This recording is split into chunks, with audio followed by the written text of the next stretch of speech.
Welcome friends, स्वागत करता हूं आप सभी का एक बार फिर से हमारे यूट्यूब चैनल टेक्निकल पॉइंट में। आज की वीडियो में लेके आ चुका हूं आप सभी के समक्ष इंजीनियरिंग मैकेनिक्स का लेक्चर नंबर 5। और आज के लेक्चर में अपन आगे के जो न्यूमेरिकल होने वाले हैं उनको सॉल्व करेंगे। तो शुरू करते हैं आज की धमाकेदार वीडियो बिना किसी देरी के। लेकिन स्टडी स्टार्ट करने से पहले आपको मोटिवेशन की आवश्यकता रहती है, और मैं मोटिवेशन देने में कोई कमी करूंगा नहीं, क्योंकि आप डिसिप्लिन में तो रहते नहीं हैं। डिसिप्लिन में नहीं रहेंगे आप तो आपको आवश्यकता रहेगी मोटिवेशन की। तो मोटिवेशन के लिए एक शायरी सुन लीजिएगा।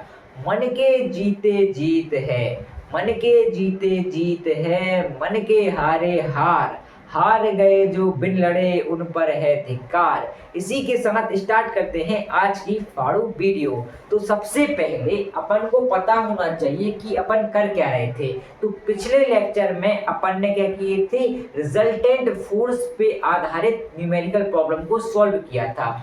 तब कंडीशन क्या बन रही थी, अपनी अपनी कंडीशन बन रही थी जब बॉडी पर दो फोर्स लग रहे हों तब रिजल्टेंट फोर्स का मैग्नीट्यूड। अब ये रिजल्टेंट फोर्स का मैग्नीट्यूड क्या है, तो मैग्नीट्यूड का मतलब ये है कि रिजल्टेंट फोर्स की जो वैल्यू आ रही है वो कितनी है। और डायरेक्शन कैसे फाइंड करेंगे, अपन ने पिछले लेक्चर में देखा था कि अपन रिजल्टेंट फोर्स की जो वैल्यू है उसको कैसे फाइंड कर रहे थे। अपन एक फॉर्मूले का यूज कर रहे थे। फॉर्मूला था आपके पास R is equal to under root F1 का स्क्वायर प्लस F2 का square plus 2F1 F2 cos theta. ये फॉर्मूला आपके पास था रिजल्टेंट फोर्स का मैग्नीट्यूड फाइंड करने का। अब जो मैग्नीट्यूड है इसका मतलब क्या है, मैग्नीट्यूड का मतलब है वैल्यू, मतलब रिजल्टेंट फोर्स की अपन जो वैल्यू निकाल रहे थे वो इस फॉर्मूले में पुट करके निकाल रहे थे। लेकिन आगे जो क्वेश्चन आएंगे उसमें आपसे कहा जाएगा कि आप रिजल्टेंट फोर्स की क्या निकालिए, मैग्नीट्यूड निकालिए, साथ ही उसकी डायरेक्शन निकालिए। तब आप डायरेक्शन कैसे निकालेंगे, आप समझेंगे क्या कि डायरेक्शन क्या होगी। तो उसे समझने के लिए आज का लेक्चर आपके लिए बहुत महत्वपूर्ण होने वाला है। तो चलिए चलिए चलिए बढ़ते हैं नेक्स्ट पेज पे और समझते हैं कि आप रिजल्टेंट फोर्स की डायरेक्शन को किस प्रकार से फाइंड करेंगे। लेकिन नेक्स्ट पेज पे बढ़ने से पहले मैं आपको बता दूं कि अगर आपको इसके हैंड रिटन नोट्स चाहिए, इंजीनियरिंग मैकेनिक्स जो सब्जेक्ट है इसके हैंड रिटन नोट्स चाहिए, तो आप स्क्रीन पे दिख रहे नंबर पे कांटेक्ट कर सकते हैं। अगर स्क्रीन पे कोई नंबर आपको शो नहीं हो रहा है तो डिस्क्रिप्शन में आपको नंबर मिल जाएगा, उस पे आप जाके व्हाट्सएप पे मैसेज कर दीजिएगा, जिससे कि आपको इंजीनियरिंग मैकेनिक्स के नोट्स प्रोवाइड हो जाएंगे, जिसकी कॉस्ट रहेगी केवल और केवल 29 रुपीज। आई होप कि आपको इतना समझ में आ गया होगा। और इंजीनियरिंग मैकेनिक्स के 2 यूनिट यूट्यूब पर फ्री ऑफ कॉस्ट पढ़ा जाएंगे। इसके बाद के जो आगे के यूनिट होंगे वो आप मेंबरशिप लेके, यूट्यूब की मेंबरशिप लेके देख सकते हैं। बड़े ही बेहतरीन तरीके से आपको हर चीज करवाई जाएगी। चलिए अब बढ़ते हैं नेक्स्ट पेज पे और समझते हैं कि भाई जो अपना रिजल्टेंट फोर्स है इसके डायरेक्शन किस प्रकार से अपन फाइंड करेंगे।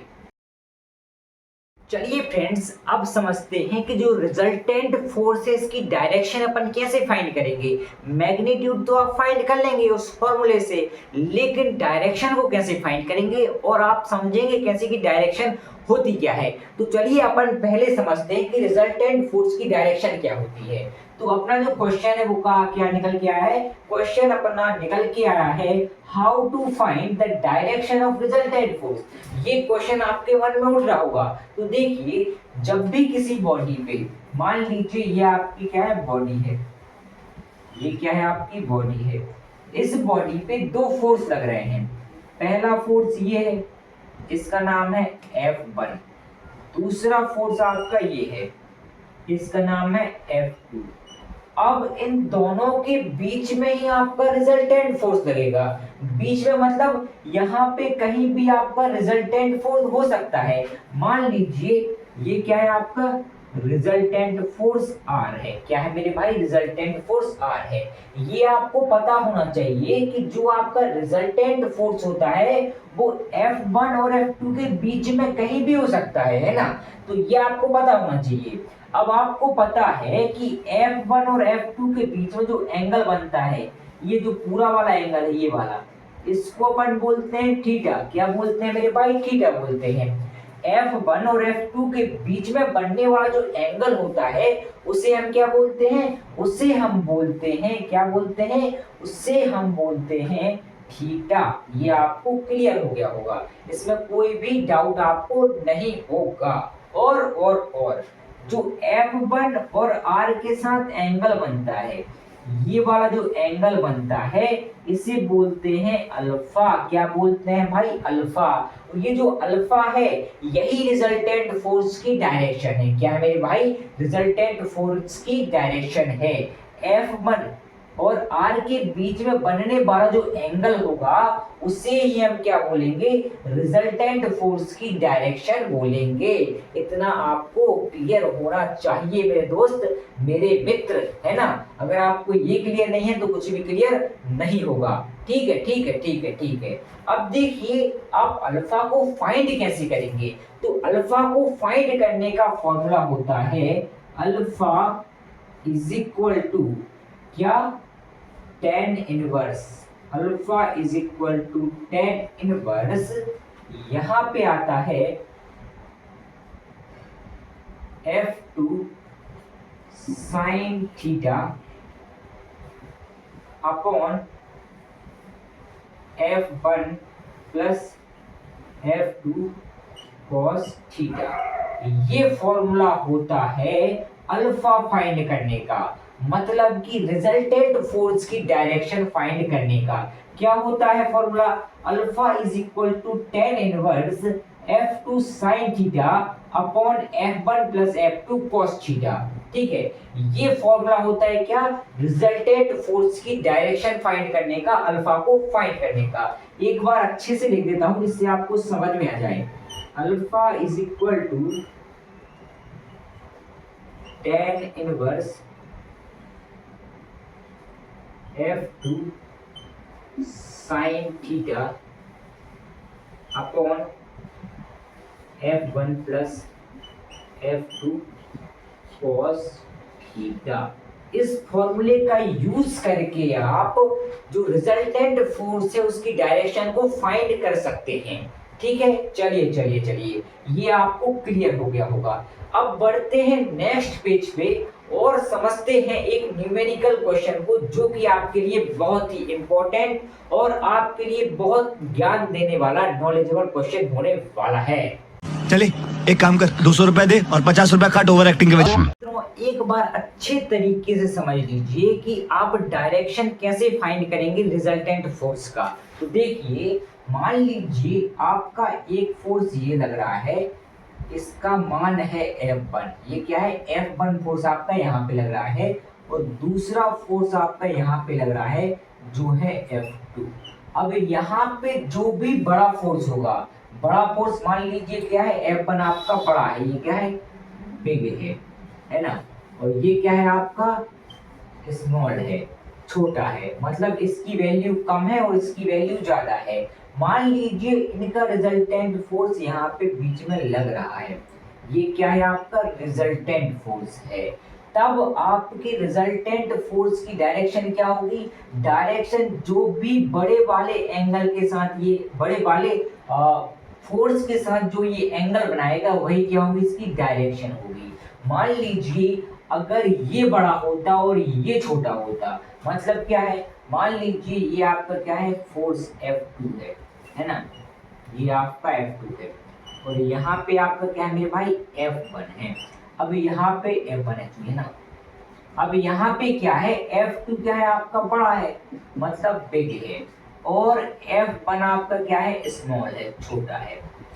क्या है? स्मॉल है, छोटा है।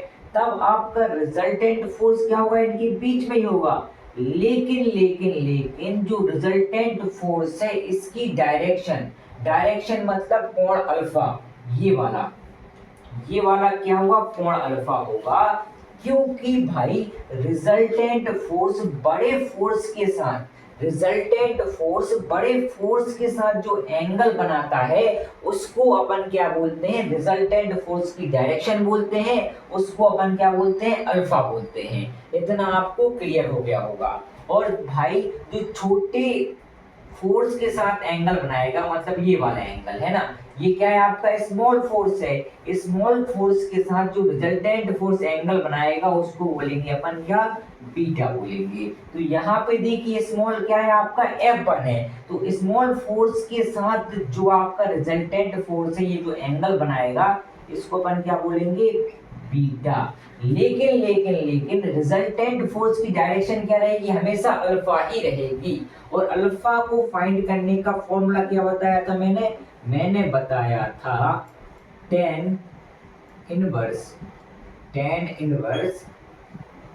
F2 sin theta upon F1 plus F2 cos theta. ये होता है फॉर्मूला अल्फा को फाइंड करने का। मतलब रिजल्टेंट फोर्स की डायरेक्शन को फाइंड करने का जो फॉर्मूला होता है वो ये होता है। अब चाहे आप इस फॉर्मूले से डरिए चाहे भागिए, इस फॉर्मूले को कोई भी नहीं टाल सकता। आई होप कि आपको ये बात बड़े अच्छे तरीके से दिमाग में उतर गई होगी, समझ में आ गई होगी। चलिए अब बढ़ते हैं नेक्स्ट पेज पे और समझते हैं इस फॉर्मूले से रिलेटेड न्यूमेरिकल प्रॉब्लम्स को। अरे टेंशन नहीं लेने का, अपुन है ना। चलिए दोस्तों, तो इस क्वेश्चन को कीजिए नमस्कार, क्योंकि ये क्वेश्चन आपके होश उड़ा तो नहीं पाएगा लेकिन आपका बेस क्लियर कर देगा। तो देखिए क्वेश्चन क्या है, two forces act an angle of 120 degree. यहाँ पे अपन से कहा जा रहा है कि अपने पास दो फोर्सेस हैं जो कि आपस में 120 डिग्री पे लग रहे हैं, है ना। द फर्स्ट इज 40 न्यूटन, जो पहला फोर्स है वो 40 न्यूटन का है, and second is 20 newton, and जो दूसरा फोर्स है वो 20 न्यूटन का है। Then find the magnitude and direction of resultant force. यहाँ पे अपन से कहा जा रहा है कि एक 40 न्यूटन का फोर्स और एक 20 न्यूटन का फोर्स 120 डिग्री के कोण पे लग रहे हैं। कितने कोण पे लग रहे हैं, 120 डिग्री के कोण पे लग रहे हैं। और अपन से कहा जा रहा है इनका जो रिजल्टेंट आएगा उसका मैग्नीट्यूड मतलब उसकी वैल्यू और उसकी डायरेक्शन को फाइंड कीजिए। तो सबसे पहले आप यहाँ पे क्या करेंगे, गिवन डेटा को लिखेंगे, है ना। गिवन डेटा में क्या क्या है आप लिखा जाएगा आपके यहाँ, तो गिवन डेटा में यहाँ पे लिखा जाएगा गिवन क्या क्या गिवन है। सबसे पहले अपन को गिवन है F1 की वैल्यू, मतलब फोर्स 1 कितना है आपके पास 40 न्यूटन। उसके बाद F2 की वैल्यू लिखेंगे अपन, F2 कितना है तो आप कहेंगे 20 न्यूटन। उसके बाद एंगल मतलब थीटा अपन को कितना दिया गया है 120 डिग्री। इतना आपको क्लियर हो गया होगा। फाइंड क्या करना है आपको रिजल्टेंट फोर्स का मैग्नीट्यूड और उसकी डायरेक्शन। अब जो रिजल्टेंट फोर्स का मैग्नीट्यूड होगा उसको फाइंड करने का फॉर्मूला क्या होता है, R is equal to under root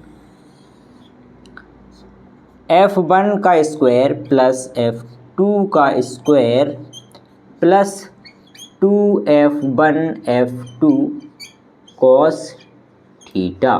ये फॉर्मूला होता है आपका रिजल्टेंट फोर्स की वैल्यू और उसके मैग्नीट्यूड को फाइंड करने का। और अगर मैं आपसे कहूं कि आप इसकी डायरेक्शन फाइंड कीजिए, तो डायरेक्शन फाइंड करने के लिए अपन यूज करते हैं alpha is equal to tan inverse F2 sine theta upon F1 plus F2 cos theta का। इतना भी आपको क्लियर होना चाहिए।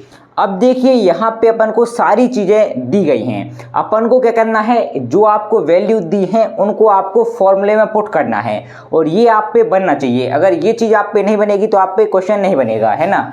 तो R इज इक्वल टू यहाँ पे आप क्या लिख सकते हैं, R is equal to under root क्या क्या वैल्यू आपके पास है, आपके पास F1 की वैल्यू है।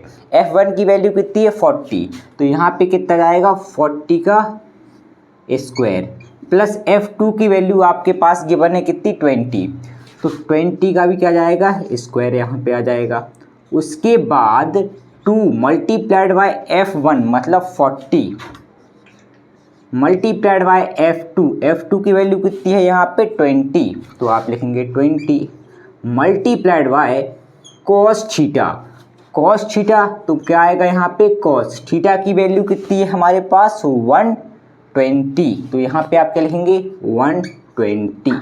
इतना आपको क्लियर हो गया होगा। अब यहाँ पे आप यूज़ करेंगे कैलकुलेटर का, ठीक है। तो ये रहा कैलकुलेटर और उसका यूज़ करके अपन इसको सॉल्व करेंगे।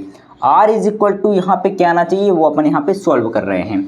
बड़े ध्यान से समझिएगा। सबसे पहले यहाँ पे अपन क्या करेंगे 40 का स्क्वायर करेंगे, तो 40 का स्क्वायर करने पे अपन को वैल्यू मिली 1600 प्लस फिर 20 का स्क्वायर करेंगे, 20 का स्क्वायर करने पे अपन को वैल्यू मिली 400 प्लस अब इन सबको एक साथ मल्टीप्लाई करेंगे। इनको जो मल्टीप्लाई में है उसको एक साथ क्या कर देंगे मल्टीप्लाई कर देंगे, है ना। तो पहले करते हैं multiply, 2 multiplied bye 40 multiplied by 20 multiplied by कितना है cos 120।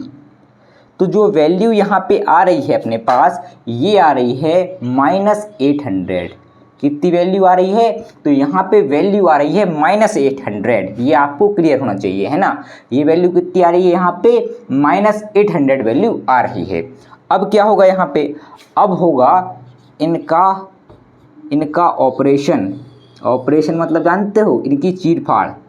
1600 प्लस 400 ये माइनस यहाँ पे आ जाएगा तो माइनस का कितना हो जाएगा 800। ये आपको क्लियर होगा। अब इसको अपन क्या करेंगे सॉल्व करेंगे तो कितना आएगा भाई 1600 प्लस 400 माइनस 800।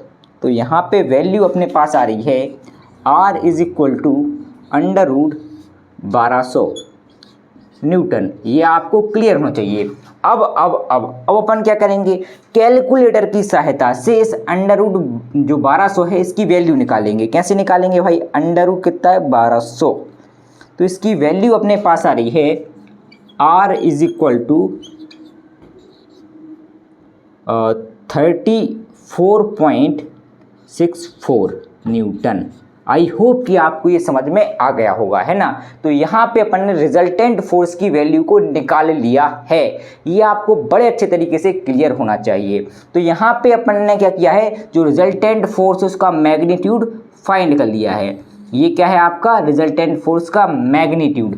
अब अपन को फाइंड करना है जो रिजल्टेंट फोर्स है इसकी डायरेक्शन क्या होगी, मतलब अल्फ़ा क्या होगा। तो देखो यहाँ पे जगह कम बची है, इसको साफ करने के बाद मिलते हैं नेक्स्ट पेज पे। वहाँ पे अपन सॉल्व करेंगे कि अल्फ़ा अपन कैसे फाइंड करेंगे, मतलब इस फोर्स की डायरेक्शन को किस तरह अपन निकालेंगे। वाह क्या सीन है, वाह क्या सीन है। चलिए मित्रों, जिस घड़ी का था आपको इंतजार वो घड़ी आ गई है। अब अपन जो रिजल्टेंट फोर्स अपना आया था उसके लिए क्या फाइंड करेंगे, उसकी डायरेक्शन फाइंड करेंगे, है ना। ये आपको क्लियर होना चाहिए। अब देखिए कैसे फाइंड करेंगे डायरेक्शन। तो डायरेक्शन को फाइंड करने का फॉर्मूला होता है alpha is equal to tan inverse bracket में आपके पास क्या लिखा जाएगा, ब्रैकेट में आपके पास यहाँ पे लिखा जाएगा F2 साइन थीटा या थीटा कुछ भी बोल दो भाई, बहुत परेशान किया था क्लास 10th में इसने मुझे। F1 plus F2 cos theta, ये क्या है कॉस थीटा है। अब अपन क्या करेंगे कि जो आपका फॉर्मूला है इस फॉर्मूले में ये सारी गिवन वैल्यूज पुट कर देंगे तो आपको डायरेक्शन बड़े इजी तरीके से मिल जाएगी। यहाँ पे आपको घबराने की और चिंता करने की कोई भी आवश्यकता नहीं है। तो क्या आ जाएगा आपके पास आ जाएगा alpha is equal to tan inverse F2 sine theta. तो F2 की वैल्यू कितनी है 20 साइन थीटा की वैल्यू कितनी है, तो यहाँ पे अपन कहेंगे 120। कितनी है 120। उसके बाद नीचे देखिए, नीचे क्या आएगा, नीचे आएगा F1 प्लस F2। F1 नहीं लिखना भाई, F1 की वैल्यू लिखनी है। 40 plus 20 cos theta. Cos theta की वैल्यू कितनी है? कॉस 120। अब देखिए यहाँ पे आप क्या कर सकते हैं, यहाँ पे आप साइन 120 को क्या लिख सकते हैं? साइन 120 को आप लिख सकते हैं साइन 90 प्लस थीटा। क्या? Sine 90 plus theta. Sine 90 plus theta क्या होता है भाई? कॉस थीटा होता है। तो यहाँ पे आपका कॉस 30 आ जाएगा। मैं बता रहा हूँ, सीखो ये, ठीक है? सिखाने के लिए आपको बता रहा हूँ, आपको करना कुछ नहीं है। देखिए क्या होता है कि sine 90 plus theta, sine 90 plus theta क्या होता है आपका? कॉस थीटा होता है। और यहाँ पे हम साइन 120 को, मतलब साइन 120 को क्या लिख सकते हैं? 90 प्लस 30 लिख सकते हैं कि नहीं लिख सकते हैं? क्योंकि भाई 90 प्लस 30 कितना होता है? 120 होता है, 120 होता है। इसीलिए अपन यहाँ पे साइन 120 की जगह पे क्या लिख सकते हैं? साइन 90 प्लस 30 लिख सकते हैं कि नहीं लिख सकते? तो यहाँ पे आपका क्या जाएगा?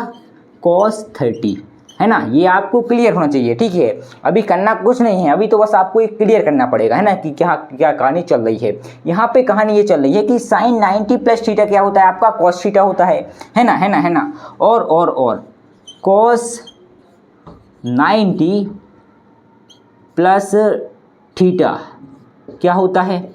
माइनस साइन थीटा, है ना? ये भी आपको कहानी क्लियर होनी चाहिए। क्या होता है? कॉस 90 प्लस थीटा आपका माइनस साइन थीटा होता है। मतलब यहाँ पे आपका कॉस थीटा लिखा हुआ है, इसको आप क्या लिख सकते हैं? इसको आप लिख सकते हैं कॉस 90 प्लस 30। 90 प्लस 30 अपन क्यों लिख रहे हैं? क्योंकि यहाँ पे cos 120 है और 90 प्लस 30 होता है आपका 120, इसीलिए अपन इसको तोड़ के लिख रहे हैं 90 प्लस 30। और हमें पता है cos 90 प्लस थीटा आपका क्या होता है? Minus sign theta. तो यहाँ पे कितना जाएगा? माइनस साइन थीटा जाएगा। ये छोटी चीज़ आपको पता होनी चाहिए, इसके लिए आपको कोई घबराने की आवश्यकता नहीं है। आप चाहे तो डायरेक्ट कैलकुलेटर में वैल्यू पुट करके सीधा आंसर निकाल सकते हैं ना। ये तो थोड़ी सी चीज़ आपको बता दी कि आपका बेस क्लियर हो जाए, वरना तो कोई बात नहीं है। बेस क्लियर नहीं करना तो बेस क्लियर जरूर करना पड़ेगा, है ना? तो यहाँ पे क्या आएगा? यहाँ पे आएगा alpha is equal to tan inverse. अब आप यहाँ पे क्या करेंगे कि ये जो वैल्यूज़ हैं इनको सॉल्व करेंगे। सबसे पहले अपन जो ऊपर वैल्यू दी है इसको सॉल्व करेंगे। इसको सॉल्व करने के लिए अपन यूज़ करेंगे 20 मल्टीप्लाइड बाय साइन 120। इसकी जो वैल्यू आ रही है बहुत ज़्यादा लंबी आ रही है, लेकिन कोई बात नहीं, लिख देंगे 70.3250। ये वैल्यू आई किसकी? ऊपर वाले की। ऊपर को अपन ने सॉल्व किया, उसकी वैल्यू ये आ गई। अब क्या करेंगे अपन? डिवाइड करेंगे 40 प्लस, अब 40 प्लस 20 cos 120। यहाँ पे जो 20 है वो cos 120 के मल्टीप्लाइड में है, इसीलिए अपन क्या करेंगे? पहले इसको मल्टीप्लाइड करेंगे इससे, है ना? तो क्या आएगा यहाँ पे? 20 मल्टीप्लाइड बाय cos 120, इसकी वैल्यू आ जाएगी -10।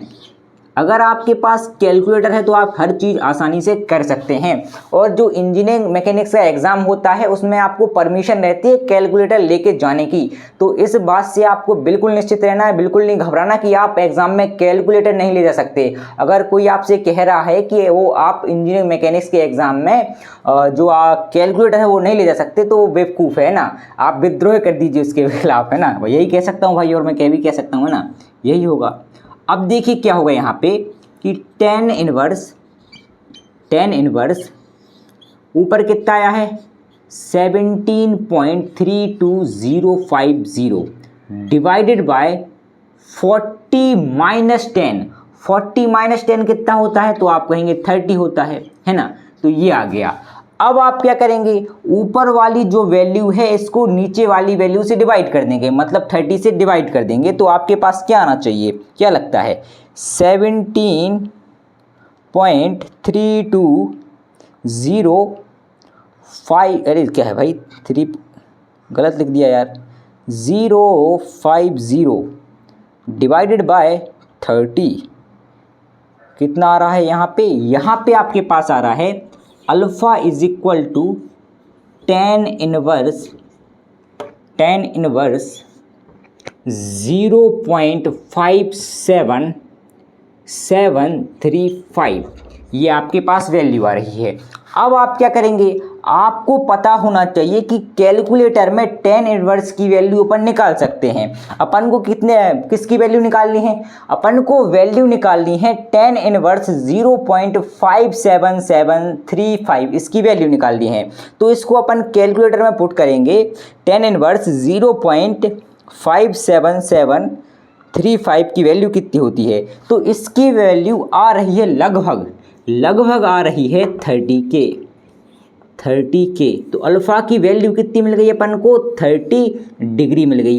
अब आप कहेंगे हमारी वैल्यू तो थोड़ी बहुत अलग आ रही है, तो थोड़ी बहुत अलग आ सकती है, थोड़ी बहुत ऊपर नीचे हो सकती है, क्योंकि यहाँ पे पॉइंट्स का खेल है। अगर भाई मैं इसके 4-5 पॉइंट्स और बढ़ा देता तो बिल्कुल 30 वैल्यू इसकी आनी थी, है ना, कन्फर्म था ये, इतना आपको क्लियर हो गया होगा। तो यहाँ पे अपन ने रिजल्टेंट फोर्स का मैग्नीट्यूड भी निकाल दिया और रिजल्टेंट फोर्स की डायरेक्शन भी निकाल दी, और हमें यहाँ पे फाइनल आंसर अपना प्राप्त हो गया। ठीक है ना, ये क्या है, आपका फाइनल आंसर है। ठीक है, अब देखिए एक बार और समझ लीजिए, अपन ने यहाँ पे डायरेक्शन का फॉर्मूला लगाया। डायरेक्शन का फॉर्मूला होता है alpha is equal to tan inverse F2 sin theta upon F1 plus F2 cos theta, है ना। फिर अपन ने क्या किया, यहाँ पे जो आपके पास वैल्यू गिवन थी उन वैल्यू को आपने पुट कर दिया। जब आपने वैल्यू को पुट किया तो आपको जो फाइनल वैल्यू मिली अल्फा की वो मिली 30, है ना। और कैलकुलेशन आपको सीखना पड़ेगा, कैलकुलेशन आपके लिए बहुत ही आवश्यक और बहुत ही अनिवार्य है ना। अगर आप अभी से कैलकुलेटर ले लेते हैं तो कैलकुलेटर पे आपका हाथ जम जाएगा और आप चीज़ों को आसानी से करना सीख जाएंगे, है ना। चलिए यहाँ पे अपन ने इस क्वेश्चन को बड़े अच्छे से कर लिया, है ना। अब बढ़ते हैं आगे और समझते हैं एक होश उड़ा देने वाले क्वेश्चन को, जो कि आपके होश उड़ा देगा। अगर आप इंजीनियर हैं तो आपको हर चीज़ समझ में आ जाएगी। अगर वो क्वेश्चन आपको समझ में आ गया तो आप 100% एक पक्के इंजीनियर बन जाएंगे। अगर नहीं आया तो कोई मतलब नहीं है भाई पढ़ने का और हमारे पढ़ाने का। चलिए बढ़ते हैं नेक्स्ट पेज पे और देखते हैं नेक्स्ट होश उड़ाने वाले क्वेश्चन को। वाह क्या सीन है, वाह क्या सीन है। चलिए दोस्तों बढ़ते हैं एक सबसे खतरनाक क्वेश्चन की तरफ जो आपके होश उड़ा के रख देगा। ये क्वेश्चन अपन से कहता है, हाथी घोड़े तो तलवारें फौज तो तेरी सारी है, पर जंजीर में लपटा राजा मेरा अब भी सब पे भारी है। इसी के साथ स्टार्ट करते हैं इस क्वेश्चन को सॉल्व करना। देखो कोई भी चीज अपन सॉल्व करते हैं, जब भी अपन कोई भी क्वेश्चन को सॉल्व करेंगे तो पहले समझेंगे कि क्वेश्चन कहना क्या चाह रहा है, मतलब उसका क्या है कहने का, ये हमें पता होना चाहिए। अब देखिए यहाँ क्वेश्चन नंबर 3 है। अब ये क्वेश्चन नंबर 3 है क्या, basically two forces P and P under root 2। यहाँ पे अपन को दो फोर्स दिए हैं, पहला फोर्स आपका P है और दूसरा फोर्स P अंडर रूट 2 है। Are acting on a body, एक बॉडी पे क्या कर रहे हैं, लग रहे हैं, कार्य कर रहे हैं एट एंगल ऑफ 135। देखो यहाँ पे अपन से कहा जा रहा है कि आपके पास दो फोर्स हैं जो एक बॉडी पे लग रहे हैं। पहले फोर्स की जो वैल्यू है वो है P और दूसरे फोर्स की जो वैल्यू है वो है P अंडर रूट 2। और दोनों कितने एंगल पे लग रहे हैं, तो दोनों लग रहे हैं 135 डिग्री के एंगल पे, मतलब थीटा की वैल्यू यहाँ पे दी हुई है टू ईच अदर, मतलब एक दूसरे से 135 डिग्री के एंगल पे ये लग रहे हैं। फाइंड द मैग्नीट्यूड, यहाँ पे क्या फाइंड करना है, मैग्नीट्यूड फाइंड करना है, मतलब वैल्यू फाइंड करनी है। And direction of their resultant, अपन को यहाँ पे इन दोनों फोर्स का जो रिजल्टेंट होगा उसका मैग्नीट्यूड फाइंड करना है और उसकी डायरेक्शन फाइंड करनी है, मतलब अल्फा को फाइंड करना है। तो चलिए शुरू करते हैं इस क्वेश्चन को करना। अब देखिए इस क्वेश्चन में सबसे पहले अगर आप चाहें तो डायग्राम भी बना सकते हैं। अब डायग्राम आप बनाएंगे कैसे, बेसिकली तो सबसे पहले आप उठाएंगे अपने शस्त्र को, ये आपका रहेगा शस्त्र, और यहाँ पे बनाएंगे क्या, आप डायग्राम। ठीक है ना, इस प्रकार से आप डायग्राम भी बना सकते हैं। डायग्राम बनाएंगे तो और अच्छा रहेगा, ना बनाए तो भी ठीक है ना, चल जाएगा काम। ऐसा नहीं है कि फेल हो जाएंगे आप, फेल नहीं होंगे, है ना। यहाँ पे मान लीजिए ये आपका जो फोर्स है ये क्या है, P है, ये वाला फोर्स आपका क्या है, P अंडर रूट 2 है ना। और दोनों एक दूसरे से 135 डिग्री के कोण पे कार्य कर रहे हैं, लग रहे हैं। ठीक है, इतना आपको क्लियर होना चाहिए। अब यहाँ पे जो फोर्स है ना, ये फोर्स आपके कैसे हैं, कॉनकरेंट फोर्स हैं। एक पॉइंट पे वर्क कर रहे हैं, एक पॉइंट पे मिल रहे हैं। जैसा कि मैंने आपको बताया था कि किसी भी प्लेन में मिलने वाले जो फोर्स होते हैं एक पॉइंट पर, उसे अपन क्या बोलते हैं, कॉनकरेंट फोर्स बोलते हैं, संगामी बल बोलते हैं ना। अब ये तो हो गई पुरानी चीज, अब नई चीज तो अपन ने यहाँ पे बना दी है, ये आपको डायग्राम में दिया गया है। ठीक है, अब यहाँ पे आप क्या लिखेंगे, गिवन डेटा को लिखेंगे। गिवन में क्या लिखेंगे, गिवन में आपके पास गिवन है F1 की वैल्यू कितनी है, तो आप कहेंगे F1 की वैल्यू P है। F2 की वैल्यू कितनी है, तो आप कहेंगे P√2 है। उसके बाद थीटा कितना गिवन है आपको, तो आप कहेंगे 135 है। अपन को फाइंड क्या करना है, R फाइंड करना है, मतलब रिजल्टेंट की वैल्यू फाइंड करनी है, और अल्फा फाइंड करना है। रिजल्टेंट फोर्स की डायरेक्शन अपन को फाइंड करनी है। तो रिजल्टेंट फाइंड करने का फोर्स क्या, मतलब फॉर्मूला क्या होता है, तो आप कहेंगे R is equal to under root F1 का स्क्वायर प्लस F2 का square plus 2F1 F2 cos theta. ये होता है रिजल्टेंट को फाइंड करने का फॉर्मूला। अब आप यहाँ पे क्या करेंगे, R इज इक्वल टू, यहाँ पे जो वैल्यू आपको गिवन है वो वैल्यू आप यहाँ पे पुट कर देंगे। F1 की वैल्यू कितनी है, तो P का स्क्वायर प्लस यहाँ पे F2 की वैल्यू कितनी है, तो आप कहेंगे P√2 का होल स्क्वायर, है ना। फिर क्या है, plus F1 2F1 2 multiplied bye F1 कितना है P मल्टीप्लाइड बाय F2 कितना है P√2। उसके बाद cos कितना है यहाँ पे, थीटा है, cos थीटा मतलब मल्टीप्लाइड बाय cos थीटा कितना है यहाँ पे 135 डिग्री, है ना। इतना आपको क्लियर हो गया होगा। अब यहाँ पे आप क्या करेंगे, सॉल्व करेंगे इसको। तो यहाँ पे R is equal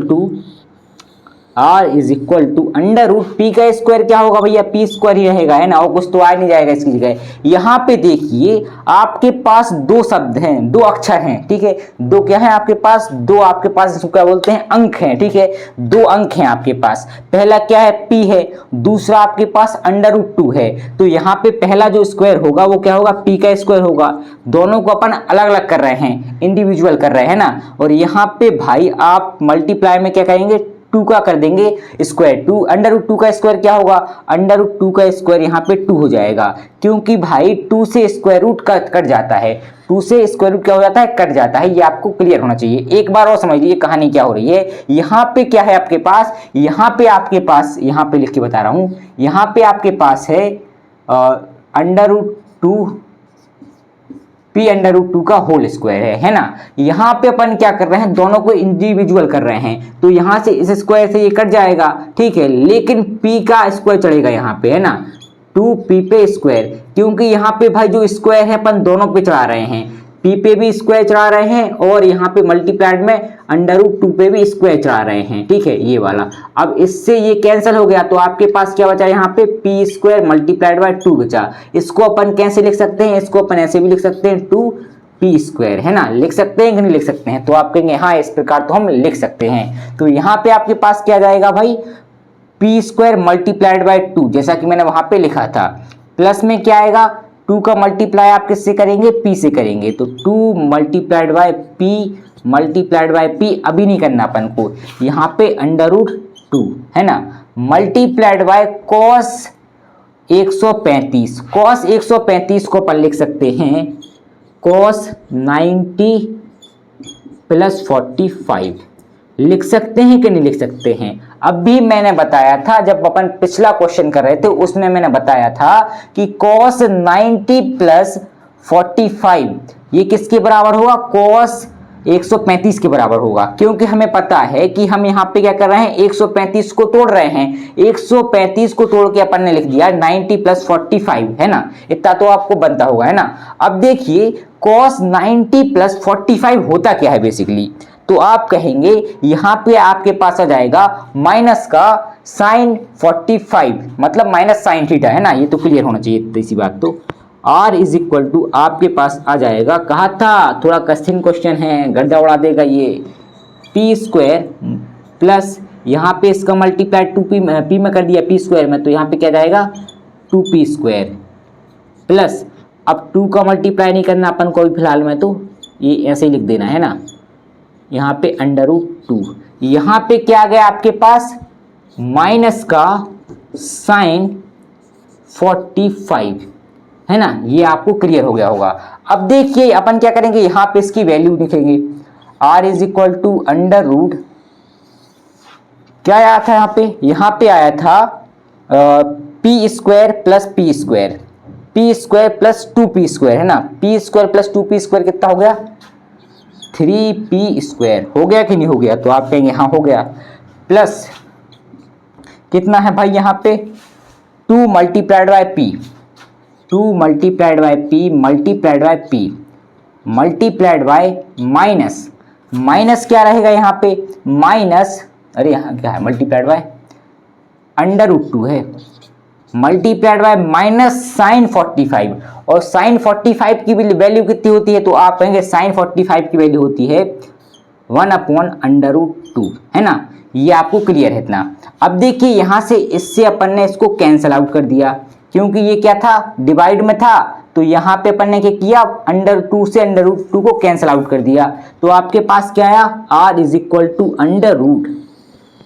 √√√√3p square plus 2। यहाँ पे क्या होगा, यहाँ पे ये होगा कि ये जो 2 है इसका मल्टीप्लाई इन सब में हो जाएगा, तो यहाँ पे क्या जाएगा 2p स्क्वायर मल्टीप्लाइड बाय यहाँ पे क्या बचा था आपका -1 बचा था, क्या बचा था -1 बचा था। अब क्या होगा यहाँ पे r is equal to √3p का स्क्वायर, अब यहाँ पे 2p स्क्वायर का मल्टीप्लाई जब अपन ने -1 में किया, तो यहाँ पे आपके पास आ गया -2p का स्क्वायर है ना, ये क्लियर हो गया होगा। अब उसके बाद क्या है r is equal to √3p square में से -2p स्क्वायर माइनस हो गया, मतलब घट गया, तो यहाँ पे आपके पास क्या बचा p स्क्वायर बचा कि नहीं बचा, आप कहेंगे हाँ बचा। अब क्या होगा इस स्क्वायर से ये स्क्वायर रूट कट जाएगा, तो यहाँ पे क्या जाएगा r is equal to p जाएगा, मतलब रिजल्टेंट फोर्स की जो वैल्यू है वो क्या है p है। ये आपको क्लियर होना चाहिए, अगर नहीं है तो एक बार और समझ लीजिए कहानी क्या है। यहाँ पे देखिए हुआ क्या था, अपन को निकालना था रिजल्टेंट फोर्स, उसकी डायरेक्शन है ना, तो पहले अपन निकालना है रिजल्टेंट फोर्स, उसके लिए अपन ने इस फॉर्मूले का यूज किया, इस फॉर्मूले में ये सारी वैल्यू अपन ने यहाँ पे पुट की। यहाँ पे सबसे पहली चीज आती है कि p का स्क्वायर रहेगा, लेकिन यहाँ पे 2 अंक हैं आपके पास, पहला है p दूसरा है √2, तो इनको अलग अलग अपन स्क्वायर करके मल्टीप्लाई करेंगे है ना, क्योंकि मैंने बताया था कि जहां पे बीच में कहीं कुछ किसी भी चीज का साइन नहीं लगा है वहां पे क्या रहता है मल्टीप्लाई का रहता है, तो बीच में क्या लगेगा इनका मल्टीप्लाई लगेगा, और दोनों को अपन क्या करेंगे अलग अलग स्क्वायर करेंगे, तो अपन को क्या मिल जाएगा p स्क्वायर मल्टीप्लाइड बाय 2, फिर उसके बाद +2 मल्टीप्लाइड बाय p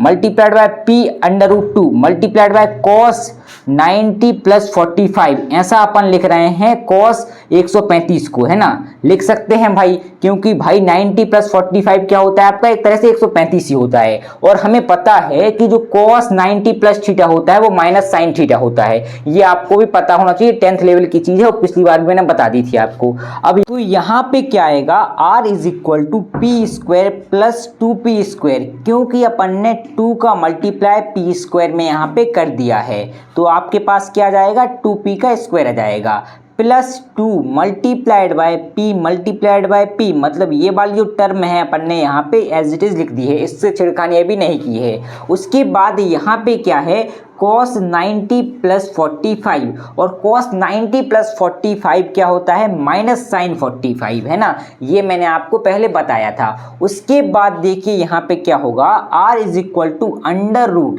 अब देखिए भाई p square plus 2p square कितना हो गया आपके पास 3p स्क्वायर, तो यहाँ पे अपन ने लिख दिया 3p स्क्वायर। उसके बाद मल्टीप्लाई में 2 ऐसा रहा, तो देखिए multiplied by 2 multiplied bye p multiplied by p multiplied by √2 है ना, मल्टीप्लाइड बाय -1/2। अब ये -1/2 यहाँ पे क्यों आया है, तो देखिए जो sin 45 है इसकी वैल्यू क्या होती है 1/√2 होती है, और माइनस साइन में पहले से ही लगा था, इसीलिए यहाँ पे आपका क्या आया, मल्टीप्लाइड बाय माइनस √2 आ गया। अब √2 से √2 कैंसल आउट हो गया है ना, यहाँ पे आपके पास क्या बचा, -1 बचा जो कि मल्टीप्लाइड में था, है ना। अब यहाँ पे क्या आएगा, r is equal to √3p का स्क्वायर प्लस 2p का स्क्वायर, क्योंकि इस p का मल्टीप्लाइड जब इस p से होगा तो आपके पास क्या जाएगा, p स्क्वायर आ जाएगा, और इस p स्क्वायर का मल्टीप्लाई अपन 2 में कर देंगे तो क्या जाएगा, 2p स्क्वायर हो जाएगा।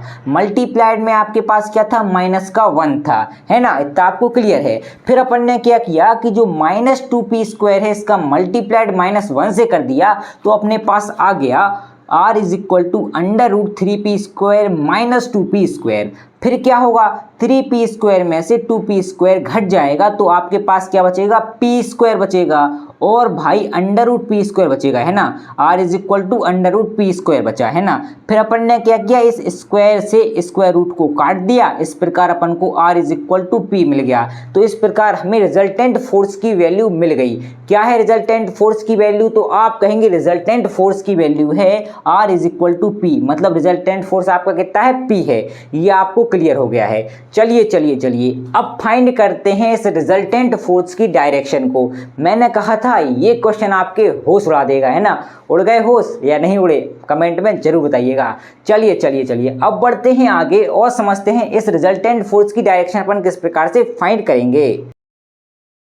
तो चलिए अब इस रिजल्टेंट फोर्स के लिए डायरेक्शन फाइंड करें, मतलब अल्फा फाइंड करें। तो अल्फा फाइंड करने का फॉर्मूला होता है alpha is equal to tan inverse, alpha is equal to tan inverse √f2 sin theta divided by f1 plus f2 cos theta, है ना, होता है ये फॉर्मूला। अब अपन क्या करेंगे, ये जो वैल्यू अपन को गिवन है ये वैल्यू अपन इस फॉर्मूले में पुट कर देंगे। तो अल्फा इज इक्वल टू क्या आएगा, tan inverse f2 sin theta. f2 की वैल्यू कितनी है, तो भाई आप कहिए p√2, है ना, sin थीटा, sin थीटा मतलब sin 135, है ना, ये लिख दिया, डिवाइडेड बाय f1, f1 की वैल्यू कितनी है p, प्लस f2 मतलब p√2 मल्टीप्लाई में क्या आएगा यहाँ पे, cos 135 मतलब cos थीटा। इतना आपको क्लियर हो गया होगा। अब देखिए अपन यहाँ पे करते क्या हैं, अपन यहाँ पे sin 135 को लिख सकते हैं sin 90 प्लस 45, है ना। तो यहाँ पे अपन लिखेंगे कि tan इनवर्स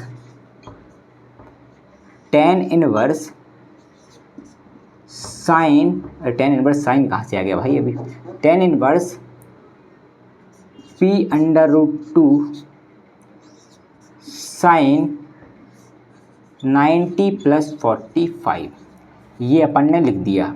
अब ऐसा लिखा क्यों है अपन ने, तो अपन ने ऐसा इसलिए लिखा है क्योंकि अपन को अभी ज़रूरत है 90 की या 45 की, है ना। नहीं है ज़रूरत तो डायरेक्ट भी कर सकते हैं, लेकिन आपको ये करना पड़ेगा इस क्वेश्चन में, ठीक है ना। अब यहाँ पे क्या आएगा भाई, यहाँ पे आएगा p plus p√2 cos 90 plus 45, यहाँ पे अपन ने ये लिख दिया है। अब यहाँ पे देखिए cos 135 को अपन लिख सकते हैं cos 90 प्लस 45, क्योंकि 90 प्लस 45 क्या होता है आपका 135 ही होता है, ये आपको क्लियर होगा। अब उसके बाद यहाँ पे क्या आएगा, tan inverse p√2 sine 90 plus theta क्या होता है आपका cos थीटा होता है, तो यहाँ पे कितना जाएगा cos 45 हो जाएगा, ठीक है। चलिए उसके बाद नीचे क्या आएगा, नीचे आपके पास आएगा p plus p√2 cos 90 plus theta क्या होता है, तो आप कहेंगे माइनस साइन थीटा मतलब साइन 45, ये आ गया, ठीक। चलिए चलिए चलिए इतना क्लियर हो गया। उसके बाद देखिए यहाँ पे क्या आएगा, tan इनवर्स